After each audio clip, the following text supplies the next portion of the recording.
Welcome back. റബീസ്വേൾഡിലേക്ക് എല്ലാവർക്കും ഒരിക്കൽ കൂടെ സ്വാഗതം. ഇന്ന് എൻ്റെ ഉമ്മ തയ്യാറാക്കിയിട്ടുള്ള കാജയുടെ റെസിപ്പിയുമായിട്ടാണ് ഞാൻ വന്നിട്ടുള്ളത്. അപ്പോൾ ബേക്കറികളിൽ നിന്ന് നമ്മൾ വാങ്ങുന്ന കാജയുടെ അതിനേക്കാൾ ടേസ്റ്റിൽ ഇത് തയ്യാറാക്കിയിട്ടുണ്ട്. അപ്പോൾ നമുക്ക് എങ്ങനെയാണ് ഇത് തയ്യാറാക്കുന്നതെന്ന് നോക്കാം. ഇതിന് വേണ്ടിയിട്ട് പച്ചവെള്ളത്തിൽ ഫുഡ് കളർ ചേർത്ത്, ഞാൻ യെല്ലോ കളർ ചേർത്തതാണ് കണ്ടിട്ടുള്ളത്. യെല്ലോ കളർ ചേർത്തിട്ട് ആ വെള്ളം കൊണ്ട് നമുക്ക് മൈദാമാവ് ഉപ്പിട്ടതിന് ശേഷമാണ്, ഈ വെള്ളത്തിൽ ഉപ്പ് ചേർത്തതിന് ശേഷം മൈദാമാവ് ഒന്ന് നന്നായിട്ട് കുഴച്ചെടുക്കണം. പൊറോട്ടക്കൊക്കെ നമ്മൾ കുഴക്കുന്ന ആ ഒരു പരുവത്തിൽ കുഴച്ചെടുക്കുക. കളർ കുറച്ച് കുറഞ്ഞെന്ന് തോന്നിയപ്പോൾ ഇതിൽ കുറച്ചുകൂടെ യെല്ലോ കളർ ചേർത്തിട്ടുണ്ട്. കണ്ടില്ലേ, പൊറോട്ടക്ക് നമ്മൾ കുഴച്ചെടുക്കുന്ന അതേ ഒരു സോഫ്റ്റോട് കൂടി നമുക്കിത് കുഴച്ചെടുത്തിട്ട് 1 മണിക്കൂർ നമുക്കിതൊന്ന് റെസ്റ്റ് ചെയ്യാൻ വെക്കാം. 1 മണിക്കൂറിന് ശേഷം വലിയ ബൗളുകളാക്കി നമുക്ക് ഈ ഒരു മാവിനെ മാറ്റാം. എന്നിട്ട് പരമാവധി എത്രത്തോളം പരത്താൻ പറ്റുമോ അത്രത്തോളം പരത്തിയെടുക്കാം. ഷേപ്പൊന്നും പ്രശ്നമല്ല, പരമാവധി എത്രത്തോളം നമുക്ക് സോഫ്റ്റാക്കി കട്ടി കുറച്ച് പരത്താൻ പറ്റുമോ അത്രത്തോളം പരത്തിയിട്ട് ഇതിലോട്ട് എണ്ണ സ്പ്രെഡ് ചെയ്ത് കൊടുക്കുക. ഏത് എണ്ണ വേണമെങ്കിലും യൂസ് ചെയ്യാം. ഇവിടെ ഞാൻ പാം ഓയിലാണ് എടുത്തിട്ടുള്ളത്. എണ്ണ സ്പ്രെഡ് ചെയ്ത് കൊടുത്തതിന് ശേഷം അതിലോട്ട് നമുക്ക് മൈദാമാവ് ഇങ്ങനെ ഇട്ട് കൊടുക്കാം. മൈദാമാവ് ഒന്ന് സ്പ്രെഡ് ചെയ്ത് കൊടുക്കണം.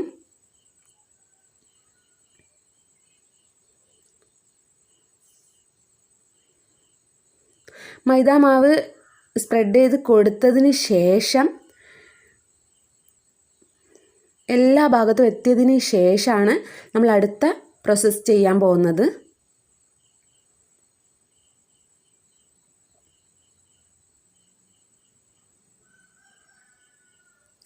ഒരു സൈഡിൽ നിന്ന് പതുക്കെ റോൾ ചെയ്തെടുക്കാം.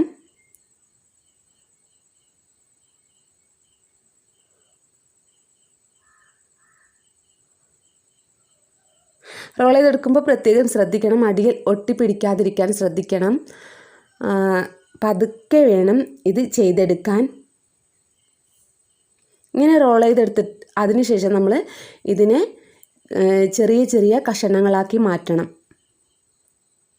ഇങ്ങനെ കഷണങ്ങളാക്കിയിട്ട് അതിലൊരു കഷണം നമുക്ക് ഇതുപോലെ പരത്തിയെടുക്കാം. അങ്ങനെ എല്ലാ ഭാഗങ്ങളും ഇങ്ങനെ പരത്തിയെടുത്തിട്ടുണ്ട്.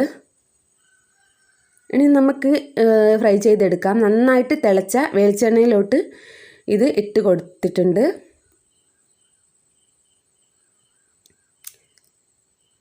നമുക്ക് എത്ര വേണമെങ്കിലും ഇട്ട് കൊടുക്കാം. എണ്ണ നന്നായിട്ട് ചൂടാവണം. പെട്ടെന്ന് തന്നെ ഇതിട്ട് കൊടുത്തതിന് ശേഷം പെട്ടെന്ന് തന്നെ ഇളക്കി കൊടുക്കണം. ഇല്ലെങ്കിൽ ഇതിൻ്റെ കളറൊക്കെ ചേഞ്ച് ആവാൻ സാധ്യതയുണ്ട്. ഇത് വെന്ത് കിട്ടും വരെ ഇളക്കി കൊടുത്തോണ്ടിരിക്കണം.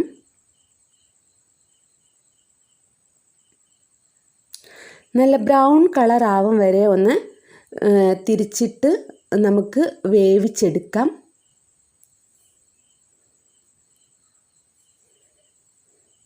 ഏകദേശം ഇത് റെഡി ആയിട്ടുണ്ട്.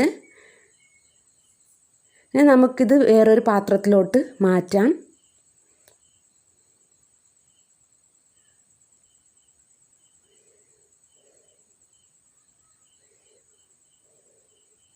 നല്ല ക്രിസ്പി ആയിട്ട്, നല്ല സോഫ്റ്റായിട്ട്, ഉള്ളൊക്കെ നല്ല ക്രിസ്പി ആയിട്ട് ആണ് ഇതിരിക്കുന്നത്. അങ്ങനെ മുഴുവൻ നമ്മൾ തയ്യാറാക്കി വെച്ചിട്ടുള്ള മാവുകളും ഇതുപോലെ ഫ്രൈ ചെയ്തെടുക്കാം.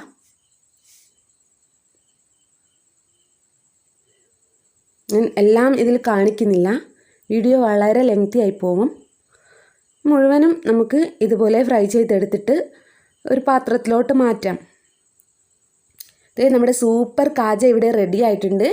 നിങ്ങൾ എല്ലാവരും തീർച്ചയായിട്ടും ട്രൈ ചെയ്ത് നോക്കണം. ഇതിൻ്റെ മുകളിൽ നിങ്ങൾക്ക് മധുരം നന്നായിട്ട് വേണമെങ്കിൽ ഷുഗർ മെൽറ്റ് ചെയ്ത് ഒറ്റനൂൽ പരുവം ആവുന്ന രീതിയിൽ മെൽറ്റ് ചെയ്യിച്ചെടുത്തിട്ട് ഇതിലോട്ട് ഒഴിച്ചു കൊടുക്കണം. ഷുഗർ സിറപ്പ്, നല്ല തിക്കായിട്ടുള്ള ഷുഗർ സിറപ്പ്. അപ്പോൾ നിങ്ങൾക്ക് ഇത് എന്തായാലും ട്രൈ ചെയ്യുക. ഇഷ്ടമായി എന്ന് വിചാരിക്കുന്നു. പ്ലീസ് ഒന്ന് സബ്സ്ക്രൈബ് ചെയ്യണേ, സപ്പോർട്ട് ചെയ്യണേ, മറക്കരുത്.